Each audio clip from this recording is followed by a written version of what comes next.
Good afternoon and welcome to Around Town here with Dick Patten, and we'll bring you up to date what's going on here in the city of Concord and surrounding area. And I've made it back from my trip to Ann Arbor, and now get ready for the fall activities and raising money for the Christmas tree lighting and the Christmas parade and whatnot. But today I'm with my good friend, our Concord Police Chief, Brad Osgood, and we missed him for a little bit, but he's back today and bringing us up to date what's going on with your department.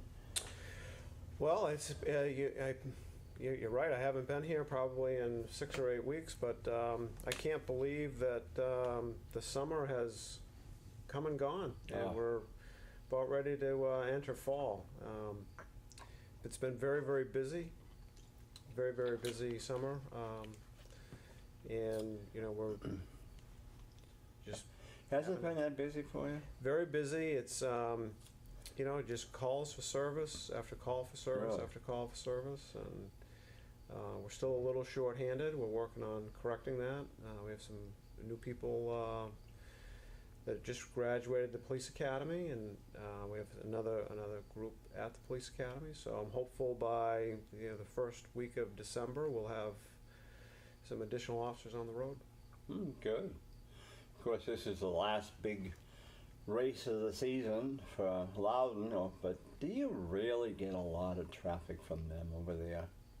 I know motorcyclists, yes, they go to Laconia, but how about the cars? Did they come in here to do any shopping or eating? Right, so people that will attend the race, that are going to come up and enjoy a weekend event out of it, all the hotels will be full. And so you will see an uptick in the restaurants and some of the downtown area, and certainly on Loudon Road. Oh yeah. For those that are just coming for the Sunday event, the traffic is very heavy on 93 through 393 Route 106. So we do see some congestion, and we have officers strategically placed at certain intersections that kind of help with the traffic flow just before the race and especially after the race. Oh yeah, yes, that's true too. I know, it doesn't seem possible. This is their last big car race of the year and forever, for now anyway, in the September area. They still got the July one, but no more September one after this. But then now they're getting ready, they'll be getting ready after this for their Christmas extravaganza out there. Have you ever been out when they've done all their lights and stuff? I have not. You should. I would urge people they should go. They do the funds, I think, for a charity, if I remember right. But they've got, I don't know how many lights. They said they had thousands of lights out there, and I think or 1 million lights of what. But they have you from 106 to go all around the track, and they've got everything you could think of that's lit up out there. They have different scenes. I mean, you'll see Santa's Village out there. You will see Bethlehem. You'll see reindeer. You'll see a circus out there. I mean, it's just amazing the lights that they do out there. I mean, it's just they claim they add more on every year. And what time do they do this? What They'll be starting in, I think they start, well, when they start decorating, or when they light up, when they officially light up. Yeah, when do they allow the general public to come in? I think, if I remember right, it's either just before Thanksgiving, or it's right around Thanksgiving, right after the day after. I'm not sure, but I think it's right around that period. They may open up a week or so earlier. I don't know. I can't remember. But it's all that way through January 2nd, I know that. And Santa's inside. You can go Christmas shopping inside. Oh goodness, I bought stuff last year for kids in our family. And they also have food and things that you can enjoy out there. But it's the weekends it's loaded, but with cars. And I think it's either $5 or so a carload, or $10 or whatever, or maybe a couple of dollars per. I don't know. I can't remember the prices, but it's if you really like Christmas lights, decorations, you'll like this, because this is really. It reminds me of the days. And I shouldn't say it, but it reminds me of the days up at Enfield when they had La Salette. Only that's a different type of a display, but that's what this is. It's all lights, just like what they do up, all lights up there, but a different background. But this is all lights down here, and they do a good job. Whoever puts them up. So. Are they open 7 days a week or just on the weekends? Yes, they're open 7 days a week, Monday through Sunday, and just it's a nice time to go out riding out there. And then you can, like I said, you can park out back there. They have a way for you to go into the back entrance, and Santa's there, and you can go shopping. You can have specials on cars, toys, everything you think of. Shirts and all that stuff. I'll have to try to make it out this year. So I'm assuming that they will be doing that again. But yeah, and I believe, like I said before, I'm pretty sure that proceeds go to charities. I know they've donated to us with our tree lighting. They give us usually a $500 donation, but I know they've been very generous as charities out of that. So, but anyway, but so much for that. But I know you folks, the offices. Is it just me? Is downtown confusing sometimes to the offices? Because I'll tell you, now here's another instance. The other day, I parked in a space down there, and before I knew it, there was a car coming down the center thing there, usually it's grass in the middle of the road, and they were passing cars, and here I was trying to back out of a parking spot, and they couldn't. I said, man, I almost got hit, because they just didn't care, and it's like. I know the tractor trailers and the fire trucks, I think it's parked in that stream, that center aisle there, but are cars now going down there too? Well, they shouldn't be. It's not a travel portion. Obviously, if there's an obstruction in the roadway, they can, go around the obstruction, onto that cobblestone, but then immediately come back into the travel lane. But it should not. It's not a center lane. It should not be used to travel. What's the fine for parking in a handicapped spot? It's pretty expensive. It's either $100 or $200. I thought it was $250. Yeah, that's what I thought, somewhere in that area. It's pretty expensive. Because the other day, there were some people having quite a discussion, because people were parked in a handicapped spot, and they didn't have the placard or the plate or anything. And someone said to them, "You realize you must have your..." And they said, "Well, no, they didn't care, and if they wanted to cause a problem, then they'd make sure they had a problem in return." But I didn't know if anybody, I mean, I'm sure your offices have enough to do, but they do go down around these shopping centers and checking on these things. Yeah, we our mobile parking and our patrol officers as well. They'll patrol parking lots, supermarkets, the malls, and things of that sort, looking for fire lane violations, handicap violations. So. And they're not supposed to be parking in those striped areas either, right? Yes, that means it's no parking. I know, but boy, I've seen, and now with the Christmas season coming, it gets worse, because they park in those spots they do. Yeah, but we have employees out there checking on that, especially between November and December. Yeah. We'll take care of that. So, I don't know. It amazes me how the seasons go and different things crop up, and we're getting ready for the Halloween season, and is that become still a busy time for the offices, or? It is. There tends to be some neighborhoods that are really, really busy. Oh yeah. And so the last several years, we've been actually putting on teams of mountain bike officers into these busy neighborhoods, patrolling the areas, and that's been met with a lot of positive reaction from the community. The officers get to interact with the the trick-or-treaters and their parents. And, it's been received very well, and we're going to continue to do that again this year. So what's Halloween on this year? Is that on a what's the 31st on? Is it Monday or Tuesday? I'd have to go. I can't remember. Yeah, I mean that's. Oh, wait a minute now. Our convention is the 26th to the 28th, which is Saturday. Sunday 29th, Monday 30th, which means Pennacook Boston.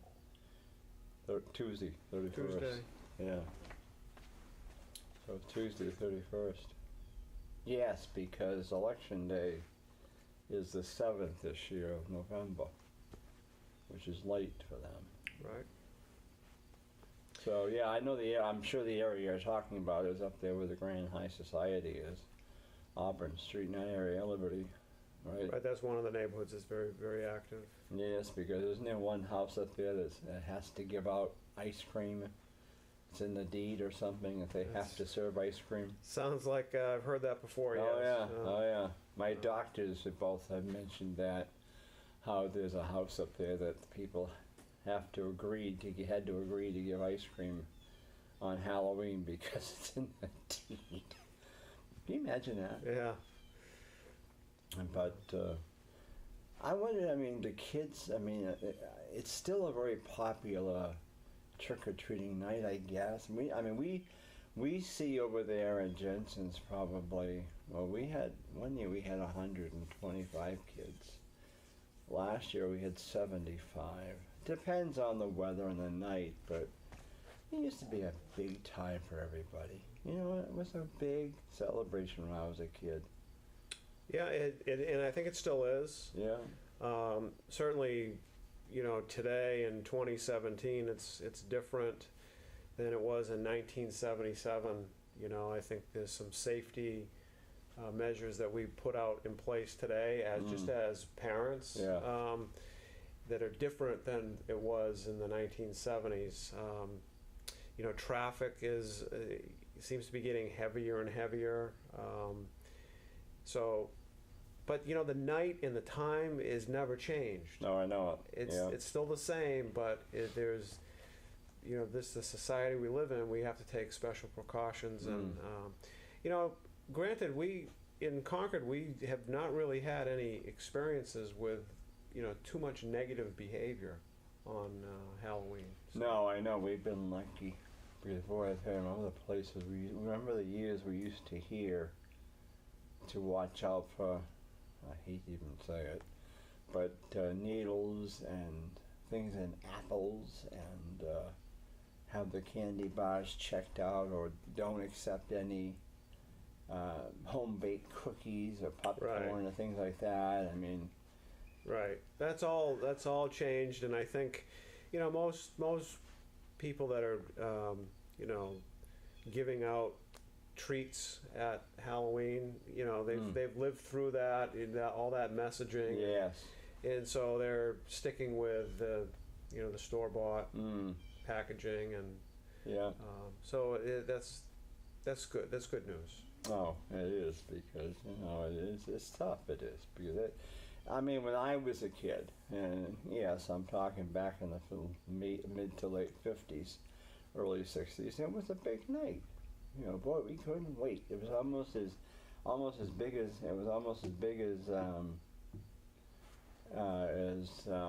Christmas or something, because I don't know, it was a fun night.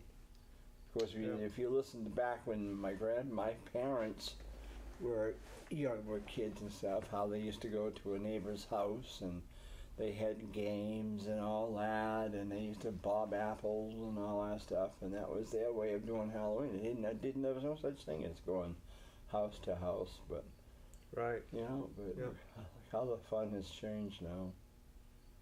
So. And we'll get through that, and you have your Christmas tree lighting shortly thereafter. Day after Thanksgiving. And well, before that, you're going to have your parade. Yeah.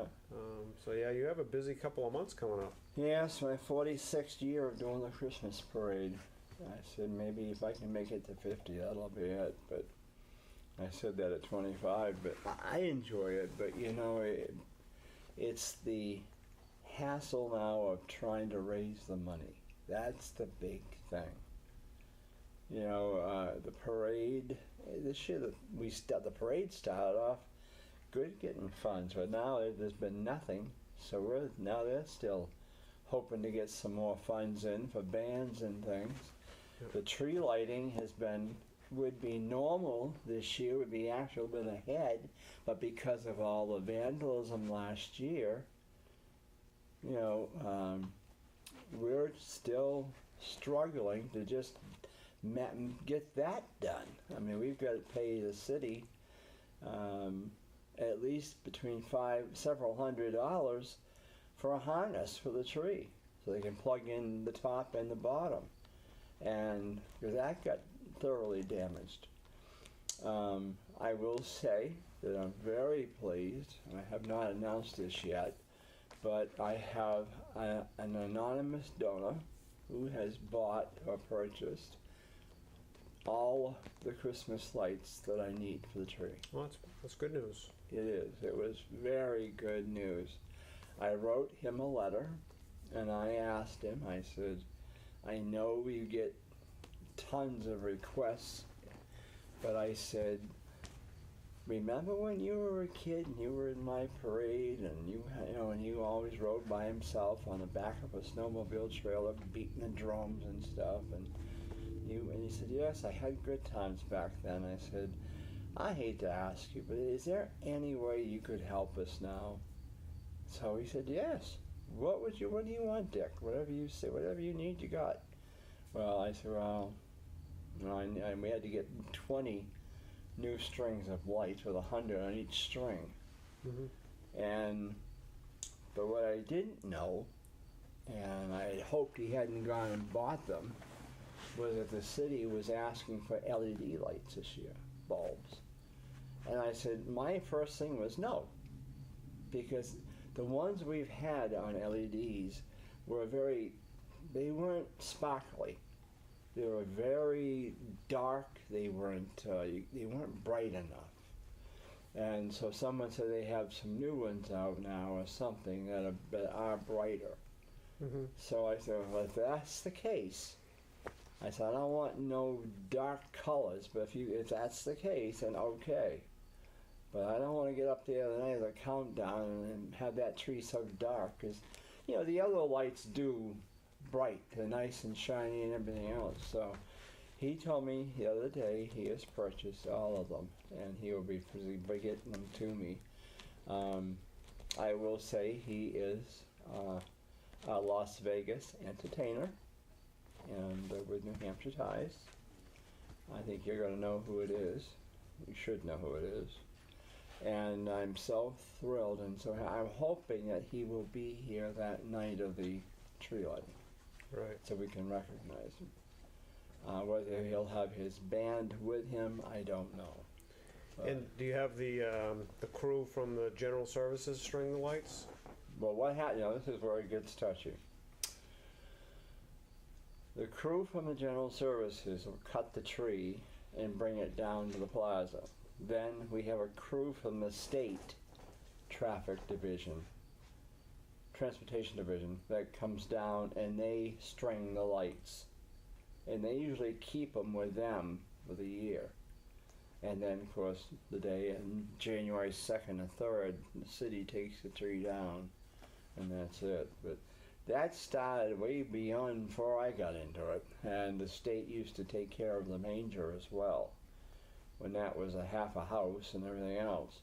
Now the Knights of Columbus have it portable, so that's it. But no, it's that's how that works. Is the state and the city work together. That's good.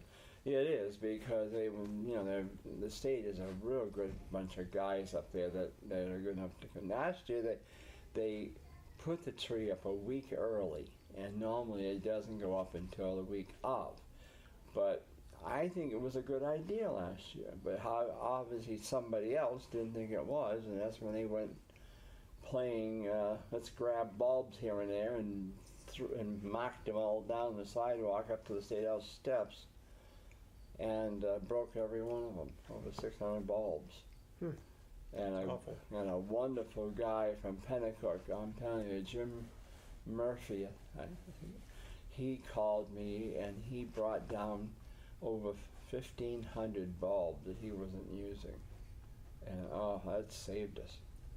Nice one. Yeah, it is. And of course, I will say that Concord Imaging has come through this year, and they are a major corporate sponsor, and their donation has really saved us. Steve Dupree and his group has also come through once again. I'm waiting for Dennis Gaudette and AutoServe of Tilton, because they are always our corporate sponsor. And the Raleigh Insurance Agency is another one. But there's still a whole bunch of others that we haven't heard from yet. So hopefully as it gets nearer, they'll write their checks out, because it does. We have to raise about $8,000 for both the parade and the tree lighting. Depending how many offices you have for the parade, we have to pay them. I'm not sure how many you have. Sometimes you have 5, sometimes you've had 6 or 7. Sometimes it's been a combination of the Sheriff's Department and Concord PD, or Webster Police, or Canterbury Police, or Pembroke Police, or whatever. And they all have different bills than you have. I don't know why there's not one certain figure, but the dollar amount they charge is different than what you charge. And if you have to have them in there.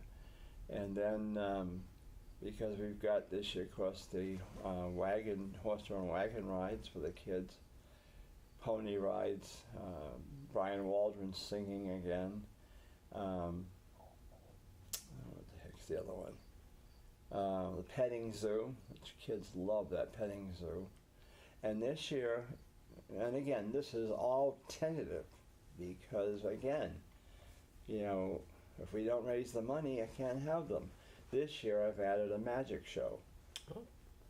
Now, Tom Casano mentioned over in Dunbarton that they had a magic show, and it was really good. So I said, good. So I've got him coming, but I've had to shorten it to like a 40-minute show, not an hour show, because I can't afford the thing. But again, they all know that if I can't raise the money, then we can't have them. Same with the fireworks. So, in fact, we were talking about the fireworks this afternoon, just a few minutes ago. So, right now they're trying to figure who pays, first base, second base, or whatever. And as usual, I wasn't here last year, so what happens? No, you do. No, you do. No, I think he does. No, it's you. Whatever, so. But anyway, I've been listening to the TV Channel 9, and it seems like I see Detective Sean Ford on there quite a bit lately with some different cases you folks have had, though. Do you think there's been a rise in burglaries, assaults and stuff? When you do this job long enough, and you almost become immune to it. It's just like it's just another day. But I haven't really noticed like a spike or an increase in crime. It's just nothing at all. It just happens, and we just keep investigating and taking care of business. Why did I read in the paper? I haven't read the whole article, but something was the headlines were, "You're not going to enforce the panhandling anymore?" Well, the Manchester, New Hampshire has a panhandling ordinance, if you will, that is very similar to Concord's. I think that they enacted theirs after us. Well, their ordinance was challenged in federal court, and it was deemed to be unconstitutional. Oh, really? So, we're going to take a step back, take a look at our ordinance here in Concord, take a look at the court's decision, and proceed accordingly. So, Yeah, we're in a wait and see. I got to review the decision. I got to review it with the city attorney, and we'll take it from there.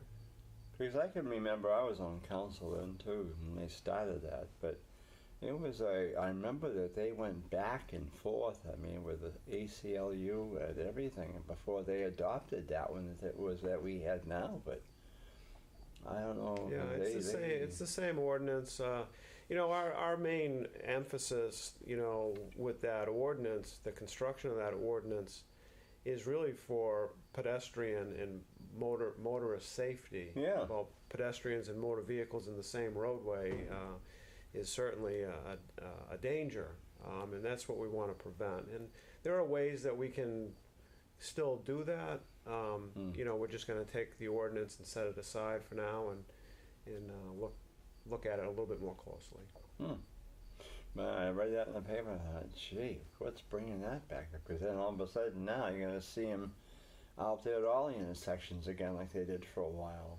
You know, and I thought, well, we had a rise in that type of activity 3 years ago. Our police officers done a very good job really educating people about the dangers and so I think that, you know, that's contributed a lot to it's not as prevalent today, and so we're hopeful that you know, we can still keep the roadways safe and the pedestrians safe. Now with school starting, how so far? What's been happening there? Any rise in drugs or alcohol in the school so far? Have the officers noted or? Nope, haven't seen any of that. The patrol officers have been doing an outstanding job getting to the school zones before and after school. Good. Just checking on traffic, checking on pedestrians walking to school, and it's been working out very, very well. Yeah. Now you survived the budget year, so how did that end up for you? Did you get an increase this year or no? The budget, yeah, we did very well. I think the mayor and council very supportive of the police.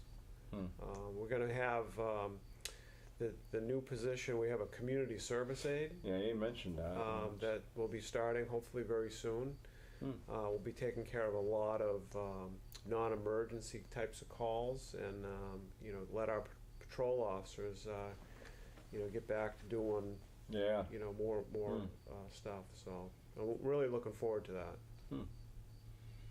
Yes, I know. That can be. I don't know how they do it as it is. All the stuff they've got to handle out there. Some of these apartment complexes, I mean, they seem to be. Some of them seem to quiet down, then all of a sudden they pick up again, and some of the actions that go on, and you know, it's. I know my sister feels a lot safer now where she's living now, where they're at Firehouse blocks her. She's in the family unit, and her unit faces right to the station, kitty corner of the station. And boy, she enjoys having the officers there, because they always walk by and say hello, and she just thinks that's the grandest thing. You know, and so it's good, you know, because she feels very safe now over there. With the other one, she didn't feel safe in the brick over there, brick building.